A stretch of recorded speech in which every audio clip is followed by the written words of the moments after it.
Hi, I'm Magda, and I'm joined today by Gyanesh, Eric, and Bryce, and we are General Intelligences. We're an organization that provides free resources for students from marginalized backgrounds in order to allow all students to achieve their full academic and professional potential.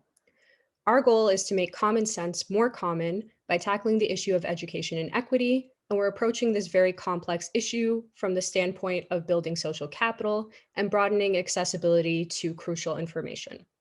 I base this organization's premise on my own personal experiences navigating the very challenging landscape of internships, graduate school applications, and the like. Today, 80% of jobs are filled through networking and personal connections, and many job postings do not even make it to the internet. Therefore, it's paramount that we help equip students with the means to access these networks and build them. During IIA, we wanted to further develop, scale, and implement and improve our current model. So we received survey responses from more than 180 students and personally followed up with 20 of them for more specific responses. And we also had virtual interviews with 20 stakeholders in a bunch of different spheres, including school administrators and representatives from federal programs like TRIO. So we know from the surveys and interviews a few pain points, namely that a lot of resources are inaccessible, that students have a lack of connections, and that the hidden curriculum is an issue. So to briefly touch on those, a lack of connections means a lack of social capital. So students from these marginalized communities do not inherit equal networks, and they have less access to mentorship as well. And the hidden curriculum deals with any part of the college experience that isn't explicitly sort of stated. And that is anything from utilizing office hours to knowing when to apply for internships and stuff like that. And then accessibility. So for many students, they work full-time or even part-time through college to support themselves and or commute. And so a lot of unpaid internship and unpaid co-curricular experiences are very inaccessible to them. And these inequities lead to several different issues, including reduced college retention rates. So our solution to these pain points is general intelligences, and our resources are open for all students, but we place a special emphasis on helping students from marginalized communities, including those with learning disabilities and students that are also attending not a four-year college, but a community college. So we have a lot of free resources, like I mentioned, and one of those is our mentorship program. We pair people in groups of mentors and mentees, both in the US and abroad. So we've had students from Australia, Zambia, Brazil, and more. And this is just a way to further research on education and equity while being a good learning experience for the students. Our webinars are hosted by professionals that agree to speak for free. And in the past, we've had great speakers like a congresswoman, a Nobel Prize recipient, and more. Our workshops are hosted by our staff at General Intelligences for students and by students, and they go over things like skill enhancement and destigmatize common challenges faced by students like imposter syndrome. And lastly is our monthly e-magazine, which focuses on topics useful to all young adults, including how to navigate the challenging world of lease agreements and insurance policies. So I wanted to briefly walk you through a user journey. So for example, Nia is a 25-year-old non-traditional student who's going to earn her bachelor's and wants to pursue a career in counseling. So she would find General Intelligences online on a social media website and sign up for our mailing list. Then she would watch a recording of our workshop, namely the networking skills one. After that, she would receive an email with all of the monthly offerings and sign up for a webinar that most caters to her chosen career field. And using that, she would be able to leverage those connections and join the mentorship program to further them. Then she would be able to apply to graduate programs, get in, and hopefully utilize all of those skills to land her first job offer. So we also wanted to emphasize that we recognize and appreciate the power of social media and the internet, especially given our target age and user demographic. And in 2019, there were 3.5 billion daily active social media users, so super big market. And at practically no cost, we can push and utilize all the additional screen time everyone has had with the pandemic to our advantage to push all of this information to as many students as possible. And so far, the strategy has been highly effective for us as we've helped 5,000 students to date. We've also implemented some short-term and immediate strategies to bolster our growth on TikTok and Instagram, but also on other sites as well. So in terms of our ecosystem, we provide the most comprehensive, efficient, and effective solution for the students, given that we're a free service that reduces barriers to entry. And also because we cater to many different career paths, not just STEM. We also work very closely and build off of different community members as well. So we believe one of our strengths is our number of partnerships. So we have more than 40 organizational and college-based partners, and we've had an increase of 12 just in the past 4 months. And these are partners that we work with to talk about general intelligences and really connect. So based on all of the student and stakeholder feedback, we would like to introduce to you all a new and improved general intelligences on a nonprofit model, like we mentioned before, which is inclusive, optimized, and interdisciplinary. So we plan to phase out our initiative. So as you'll see here, phase 1 would be user experience, phase 2 would be accessibility, phase 3 would be relevance, and then the last phase would be reach. And our team is uniquely equipped to implement all of these solutions that we believe will bolster long-term sustainability and help with using principles of inclusive design to make it more accessible to more students. Because we come from a range of diverse academic and cultural backgrounds and experiences. As you can see here, we have the perspective of both undergraduate and graduate students with experience in education and user-centered design. So I ask, will you help us make common sense more common for all? Thank you.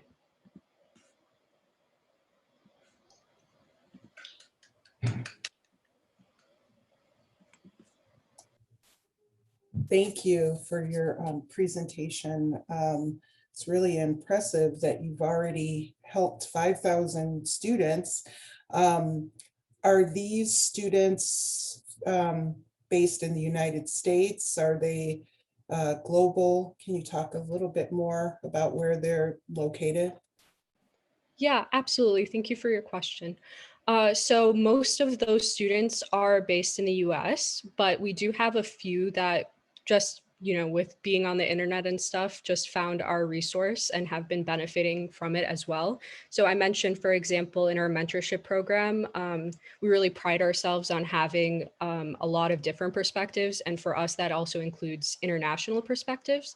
And so we've been able to have a handful of students each cycle. So we've had two renditions or cohorts of the mentorship program thus far. And in both of them, we've had a good mix of some international students in addition to US-based students, but primarily US-based. Okay, thank you. And in terms of how you measure the success of your services, what tools do you use to measure whether this is working for students? Yeah, absolutely. Great question. So we have, of course, a good offering of different programs, but what we do for each of them is we have follow-up surveys after each of the events take place. And that allows students, in our opinion, to provide feedback on what went well and what they really would like to see improve. So in terms of designing for a more accessible general intelligences, the reason we came up with that is actually someone from one of our mentorship programs did have some issues with accessibility and voice those concerns to us. And for that reason, it really just was something that was eye-opening that we hadn't considered before, but is something that now we're going to work on because we got that feedback. So absolutely, student feedback is very important to us. I would just like to add on to that we have seen good retention from our past programs. Many of our past students are now working with us in volunteer capacity, and we have had success stories which we are hearing now in some of the students getting into good colleges or publishing respected research papers. Thank you. That's great. How do you market? Oh, I'm sorry. No, go ahead. Last question. Just how are you marketing your services? How do people find you? Yeah, absolutely. So honestly, just like I mentioned, the power of social media.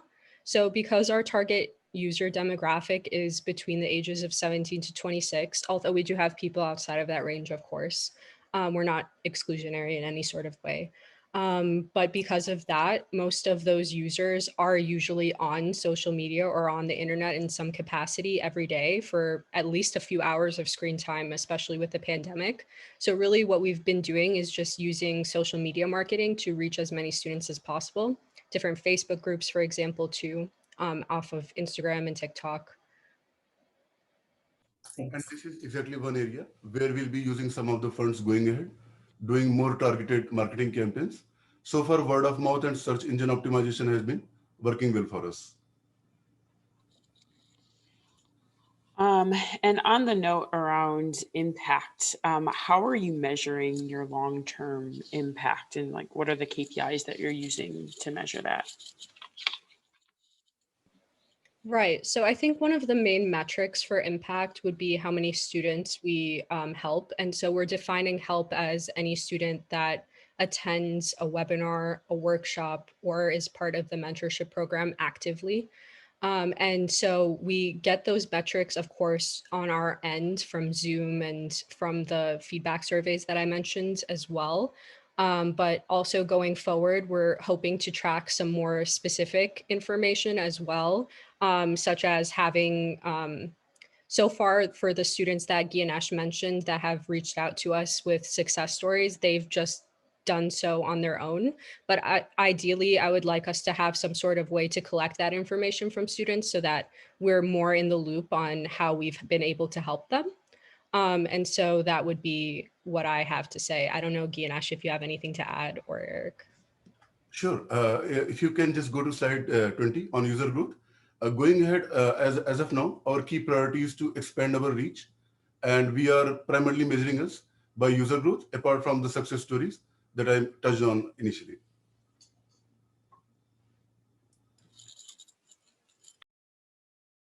Do you want to go, Stacy? I just had one other question around sustainability. I know you're a nonprofit, but how are you going to continue to get funding and sustain your impact? Absolutely. So I'm just going to go to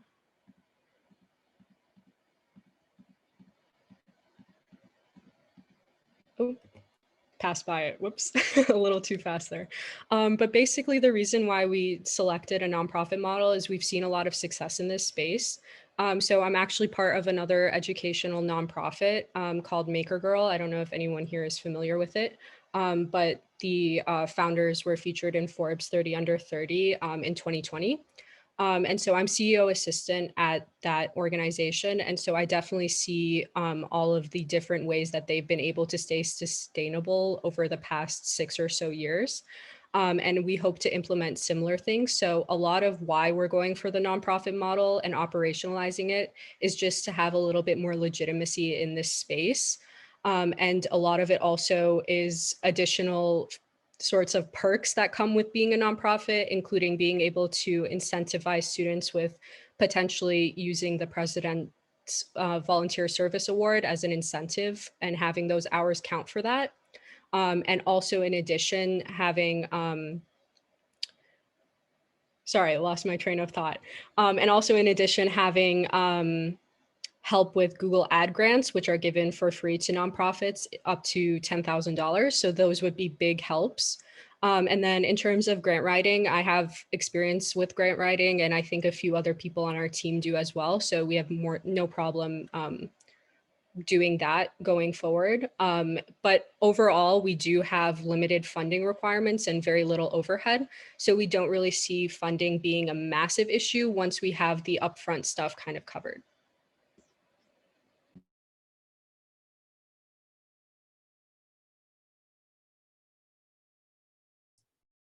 Can you talk just a little bit more about your general intelligence 2.0 and how that differs from what you're currently doing? Yeah, absolutely. So General Intelligences 2.0 is just the improved version of what we've currently been offering. So in that, it basically touches on all of the things that the stakeholders and students during Innovation in Action have touched on as necessary improvements. So that includes these following things. So user strategy, inclusive design, and stuff like that, with a special emphasis, of course, on inclusive design practices, because what we're really trying to do is be more accessible to students. And of course, scaling would be a big thing as well. But yeah, so basically a more professional online presence and using inclusive design practices. I would Great. just like to add one thing to that, that we are also broadening our content portfolio to cater to needs of non-traditional students and those who are pursuing career in various fields. We were fortunately able to touch with some non-profits and school counselors in countries like India, where there is a huge need, but because of language barriers and realities of job market, they didn't find the current version that useful. But we know there are a lot of volunteers who are willing to serve on our platform, so that way we are looking to penetrate internationally as well.